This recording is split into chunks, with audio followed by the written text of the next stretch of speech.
मैंने, क्योंकि मैं बिहार से हूँ और मेरा जिला गोपालगंज है, तो मैंने अपने भोजपुरी भाषा के लिए, भोजपुरी समाज के लिए, हमारे अगली जो पीढ़ी है, जैसे जिस उम्र जो मेरे से छोटे जन्म ले रहे हैं या जो मुझसे बड़े हैं, उनके लिए मैंने भोजपुरी में बहुत सारे काम करने शुरू किए हैं अपने YouTube चैनल अलका सिंह पहाड़ी ऑफिशियल के माध्यम से। और जितने भी यहाँ पे लोग बैठे हुए हैं, शायद कुछ लोग ये बात जानते भी होंगे कि मैंने YouTube चैनल से बहुत सारे अपने संस्कार के गीतों को रखा है, जिसमें जाहिद अख्तर जी ने लिखा है, श्याम श्रीवास्तव जी ने लिखा है, उमेश तिवारी जी ने लिखा है, और हमारे अंकल जो परमेश्वर प्रेमी हैं उन तक मेरी आवाज़ आ रही होगी। तो आज बहुत सौभाग्य की बात है कि आज जितने भी मेरे राइटर हैं जो मेरे लिए गाना संजोते हैं, अपने काफ़ी वक्त देकर के मेरे लिए गाने लिखते हैं, चुनते हैं शब्दों को, वो आज सब मेरे साथ हैं। तो आप सभी को मेरा प्रणाम। एक इसी का गाना है, मैंने गाया था, मैं आप सभी को सुनाना चाहूँगी थोड़ा सा। इसके बाद काफ़ी सारे आर्टिस्ट भी हैं एंड इसके बाद फैशन शो भी होने वाला है।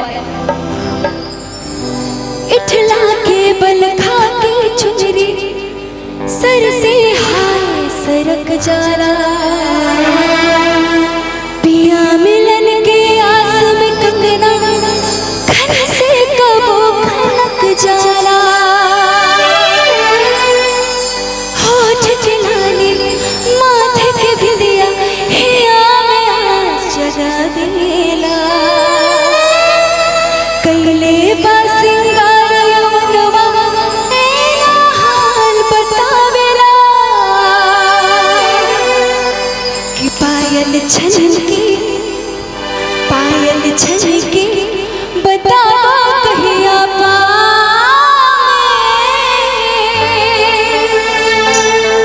कि तोहके राखब गोपालगंज के गाँव में,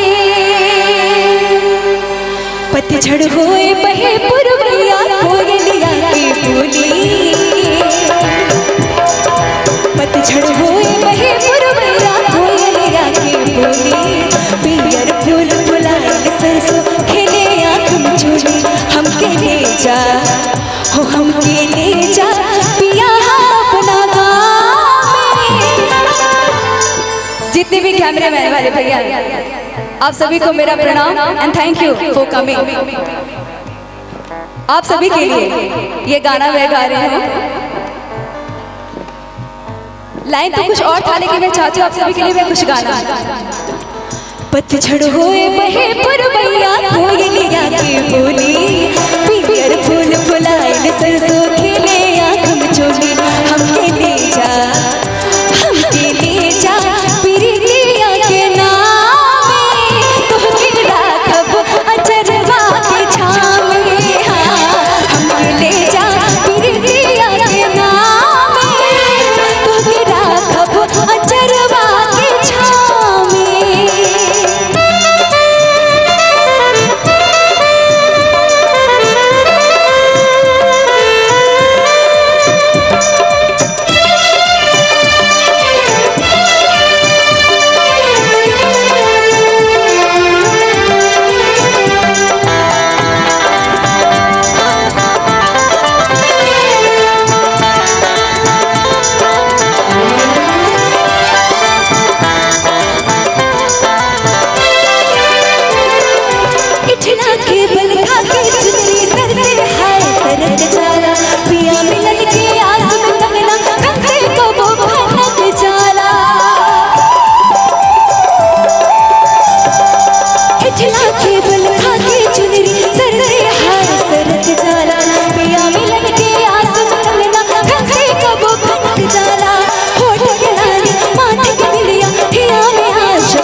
गाने की लाइन जो है बहुत बहुत बहुत सुंदर है और इसको भैया प्लीज आइए।